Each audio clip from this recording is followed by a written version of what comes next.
Um, I think it really put a lot of things in perspective. Probably about 9 days ago or whatever it was, we were sitting in my office, he and I, and you know, really talking about what direction he was going to go without basketball. It's probably one of the hardest conversations I've had to have with a player. And then whatever it was, 10 days later, he's back with us and he's playing. So we're just very, very thankful that that was the outcome because I think we were all pretty shook up over it. How much did his impact on Saturday mean to the team? Just him being out there on the court. Probably more than you see in the stats. You look at his passing, you look at his rebounding, but with a young team and you're trying to build chemistry and you're trying to build continuity. Nas is our most consistent guy. I don't think there's any debate with that in our program. You know what he's going to get, John? He's going to play really, really hard. He's going to get rebounds. But more than that, he provides a calming presence. We certainly not looking back, but we certainly missed him. You look at all these close games, overtime, one possession game here with Oakland, few possession game with Detroit. Not having him in there really, really hurt us. But I think moving forward, I think it brought us all closer together. I think we were all pulling for him, not only our staff, but I know the kids were. I was just so surprised his effort to get to the game. He had to take two plane rides by himself. Had to get him an Uber. He shows up at 4:30. And then he was told he couldn't play that first night. So it was almost like, man, here we go again. And then our kids played their tails off without him. But I knew after Green Bay, our guys were really, really angry with the outcome of that game. So they responded great, against Milwaukee, and I think it showed in the first half, and I think it carried over throughout the whole game.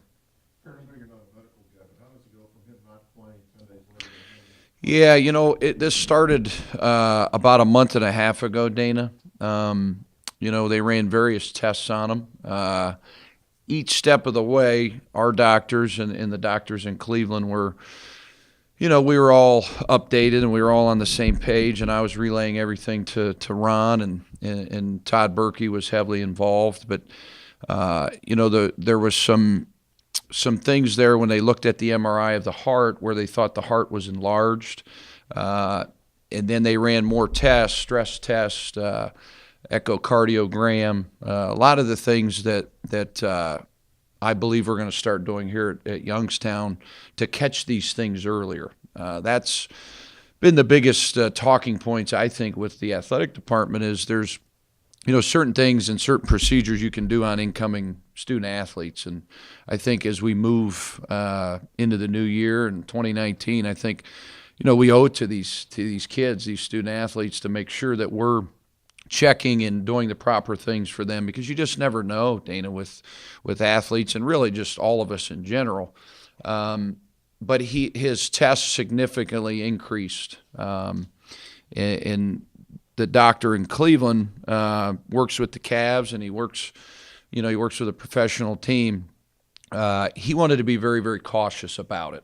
But then once he got the new report and checked on things, I wasn't putting him out there. Ron, our athletic director, wasn't putting him out there. Todd and the rest of us, our number one concern was Nas, and I thought we handled it really good. But it's scary, when you think a young man may have something like that, Dana. It's not a knee, it's not an ankle, it's not an ACL, it's your heart. It's without your heart, man, there's nothing that works in your body. So that kid, I joked with him 9 days ago. I said maybe he had too big a heart, with the way he plays. But his parents have been great through it. They're great people, and we move on because he is cleared and he's ready to roll. These two road trips kind of happen, when school's not in session. How big of an advantage? I think it's a big advantage. For us, because we're going to have a lot of back-end games at home. So, it's basically a lot of the schools in the horizon that don't own their own building. end up getting a lot of home games earlier. It's kind of a strange philosophy, but in the end, it kind of works out better for us with the young team. The biggest thing that I'm really pleased about is our young guys. And really not just our young guys, really our team in general. I think they're starting to understand their roles. After those 2 home games, Detroit and Oakland, we very well could have went on the road and had a little bit of a lull, Dana, a little hangover effect from losing 2 really close games at home. And our kids took the total opposite approach. They said, no, we're going to go back to work. We're going to continue to get better. And I think you're seeing that. We're just a couple possessions away from being 3-1, 4-0. So you just got to keep plugging away with the young group. I think our freshmen are really good. I think our sophomores have gotten better. I think our junior college kids are really starting to come into their own. And probably more importantly, I think our attitude's been tremendous through all this. Through Nas sitting out, losing a lot of close games. We had to learn how to win, and I think we did that on Saturday. I think that's the biggest key to building the program. You look at what Coach Barnes has done. Those girls are rocking and rolling. They just beat a tremendous team here.